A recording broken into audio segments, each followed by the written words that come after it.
Ձեր գնահատմամբ ինչ է տեղի ունենում Էջմիածնի դատարանում։ Այս պահին մեր ազգային ամոթն է տեղի ունենում։ Տալիս ես միկրոֆոն։ Ես շատ խնդրում եմ, որպեսզի մեր համաքաղաքացիները հետևյալ նախադասությունը փորձեն գիտակցել։ Վեհափառ հայրապետին Հայաստանի դատարանը փորձում է դատել մեր առաքելական եկեղեցու կաթողիկոսը դատարանում է։ Էլ ինչ կա տեղ մեկնաբանելու։ Նման բան պատմությունից գիտեք։ Նման բան եղել է մի անգամ խեղտամահ են արել կաթողիկոսին սովետական իշխանությունների ժամանակ։ Փաշինյանը դրան է պատրաստվում։ Ես անդադար դա եմ ասում, մի անգամ էլ եմ դա ասելու։ Այստեղ արդեն քաղաքականություն չկա։ Այստեղ ազգային արժեքներ են, ազգային ինքնությունն է։ Ես վստահ եմ, որ չկա աշխարհում գոնե մի հայ, որը հաշտ է այն մտքի հետ, որ վեհափառ հայրապետին դատարան են հրավիրել։ Ու վստահ եմ, որ այս կամ այն կերպ կդրսևորվի։ Տվեցիք ներս մտնել տեղյակ ով միջնորդեց, որպեսզի փակ դատավարություն իրականացվի։ Չէ, ես տեղյակ չեմ ինչի համար է փակ դատավարություն իրականացվել, պետք է սպասենք դուրս գան փաստաբանները ասեն։ Մամեդյանյան ուր է տանելու այսպես կոչված այս հակաեկեղեցական արշավը, որը իշխանություններն իրականացնում։ Իշխանությունը, այսպես կոչված իշխանությունը հույս ունի քանդել հայ առաքելական Սուրբ եկեղեցին։ Բայց հայ առաքելական եկեղեցին դիմացել է շատ ավելի մեծ ասպատակումների, քան մի խումբ նիկոլականները, մի խումբ մարգինալները։ Ինչու համար է սա արվում, որովհետև եկեղեցին միշտ եղել է մեր պաշտպանական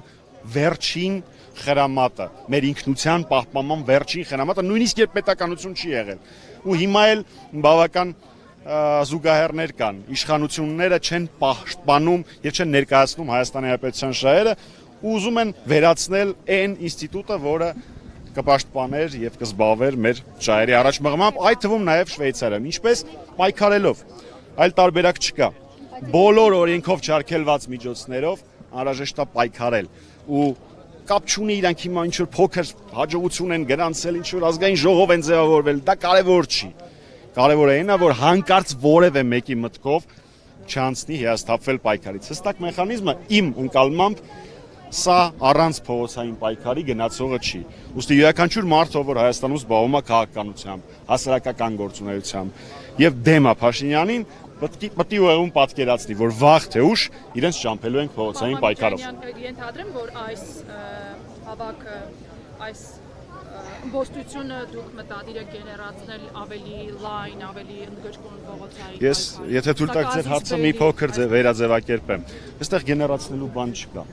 Ես վստահ եմ, որ հայերի մեծամասնությունը, ինչպես արդեն ասացի, հաշտ չի այս իրավիճակի հետ։ Մի մարդը դա արտահայտում է այսպես այստեղ լինելով, մյուս մասը Facebook-յան գրառմամբ, որի համար իրեն փորձում են Փաշինյանի իրավապահները դատեն, մյուս մասը մրցքում, մյուս մասը խոհանոցում զրույցի ժամանակ։ Բայց ես վստահ եմ, որ գալու է մի պահ, երբ որ Փաշինյանը համը հանելու է վերջնականապես ու դրա պատասխանը ստանալու է։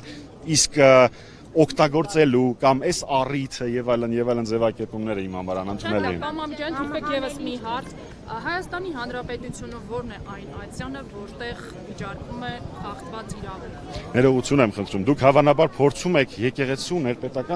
ներեկեղեցական հարաբերությունները տեղափոխել աշխատանքային օրենսգիրք, դա իմ համար անընդունելի է։ Սահմանադրության դրույթ է, որ եկեղեցին պետությունից անջատ է։ Իսկ համեմատության համար ես կարող եմ ես ձեզ ճանաչում եմ։ Համեմատության համար կարող եմ ասել, եթե հանկարծ ձեր լրագրողներից մեկին աշխատանքից ազատեն, օրինակ նախագահ Սարգսյանին դիմելու կամ վեհափառ հայրապետին կաթողիկոսով դիմելու համար, դա նորմալ չի լինի, բացարձակ նորմալ չի լինի, եթե վարչապետ կոչեցյալը որոշի ասել, չէ, այդ մարդուն հետ կընդունեք աշխատանքի։ Չնայած Civic-ի պարագայում, քանի որ ինքը ԿՊ-ի լրատվականն է, այդպես էլ պիտի լինի, բայց ըստ սահմանադրության մեր եկեղեցին անջատ է եւ պետությունը իրավունք չունի խառնվել եկեղեցու գործերին, այո, այդպես է սահմանադրություն ավելի բարձր Երրորդ նախագահը եւ Սամվել Կարապետյանը հանդիպել են։ Դրա մասին անհրաժեշտ է հարցնել կամ Սամվել Կարապետյանին կամ երրորդ նախագահին։ Ուղղակի հրաթմակիցն եք դրա համար։ Ես չասեցի, որ չգիտեմ, ես ասացի, որ դրա մասին պետք է հարցնել կամ նախագահին կամ Սամվել Կարապետյանին։ Չեմ մեկնաբանում։ Պարոն Մամեդյանյան, եկեղեցու եւ պետության անջատ լինելու վերաբերյալ դուք եւս մեկ հարց։ 2020 թվականին կաթողիկոսը պահանջում էր Նիկոլ Փաշինյանի հրաժարականը 44-օրյա պատերազմից հետո եւ ոչ միայն Բաղրամյան պողոտայում հավաքեր մի քանի երկու տասնյակ քաղաքականների կողմից։ 2023 թվականին, երբ որ իմ գործընկերներից մեկը հարցրեց վեհապահայրապետին, դուք շարունակում եք պահանջել Նիկոլ Փաշինյանի հրաժարականը, նա ասաց իմ պահանջը անժամանցելի։ 24 թվականին ականատես եղանք սրբազան շարժման, որի քաղաքական ուժերի հետ հանդիպումներին կարծեմ նաև դուք եք մասնակցում։ Եկեղեցու եւ պետության անջատ լինելու տրամաբանության դիտանկյունից պարոն Մամիկյանյան, չեք կարծում, որ եկեղեցին այս իմ թվարկած գործողություններով խախտել է սահմանադրական նորմը լինելով անջատ։ Ոչ չեմ կարծում, նախ դուք բերեցիք մի քանի օրինակ, դրանցից առնվազն սրբազան պայքարի օրինակը տեղին չէր, որովհետեւ եկեղեցին որպես ինստիտուտ դրա մեջ ներգրավված չէր, դրանում ներգրավված էր իմ կողմից շատ հարգված քաբանտարկյալ Բագրատ Սրբազանը, սա մեկ, դա տեղին չի, երկրորդ Եթե Հայաստանի ղեկավարը Աստված մի արածցե եւս մեկ անգամ Փաշինյանից հետո դավաճանի, անի ամեն ինչ դեմ Հայաստանի Հանրապետության եւ այն ժամանակ դեռ հայերով բնակեցված Արցախի Հանրապետության շահերին հակառակ, ես կարծում եմ, որ տրամաբանական է, որ վեհապար հայրապետը պահանջի իր հրաժարականը։ Դա չի նշանակում, որ եկեղեցին խառնվում է քաղաքականությանը։ Դա նշանակում է, որ վեհապար հայրապետը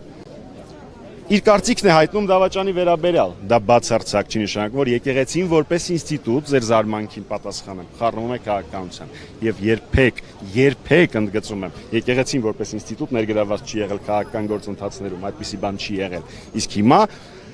պետությունը չէ, Փաշինյանը որպես նոր ձևավորվող դիկտատոր, ինչպես եւ բոլոր դիկտատորները, փորձում է վերացնել երկրում առկա բոլոր ինստիտուտները, այդ թվում նաև եկեղեցին։ Դա իրեն չի հաջողվել։